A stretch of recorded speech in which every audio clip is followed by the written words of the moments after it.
So the neurolymphatic points are fine beads which are felt just superficially underneath the skin, so within the superficial fascia of the skin. And they come through via nerve root exits.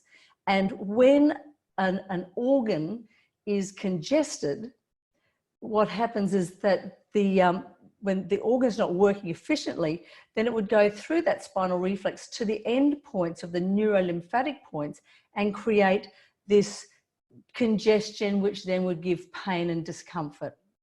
Superficial fascia will tighten along the skeletal muscles and all the way down the legs. So what it's doing is that if you're fleeing and something is going to be grabbing you from behind, it's tightening up to stop you actually bleeding out. So we're stopping bleeding, reducing the bruising. The sacrum and the spinal cord, the sacrum will tuck under to protect the sacrum and its contents. The paravertebral or erector spinae muscles will tighten up to protect the spine and its contents.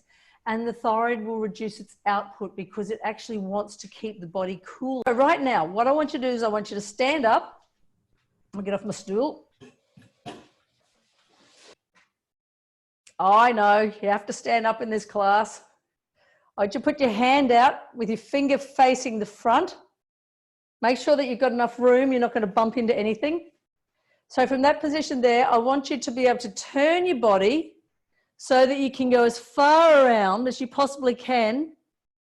Now wiggle your finger so you can actually feel a point behind you. Like you can see, watch where you go, watch your whole eyes go back. Yep. So have you found a point? You know where that point is? All right. So I want you to shut your eyes now. Don't sit.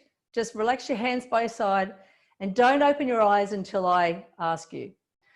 We need to strengthen the nervous system via our neurolymphatic point stimulation to affect not only the diaphragm, but once the diaphragm is effectively functioning, it will also rally down and improve the quality of the stabilization of the anterior portions of the lumbar spine through the core and through the hip flexors. And we look at this deep front line of Myers, and again, it's talking about when the diaphragm's not working super effectively, it will affect psoas, adductors, and right down to the feet.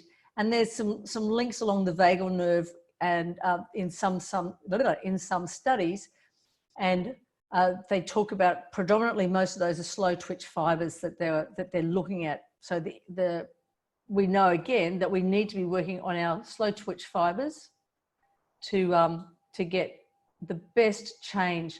And that's a beautiful image of Myers front line. So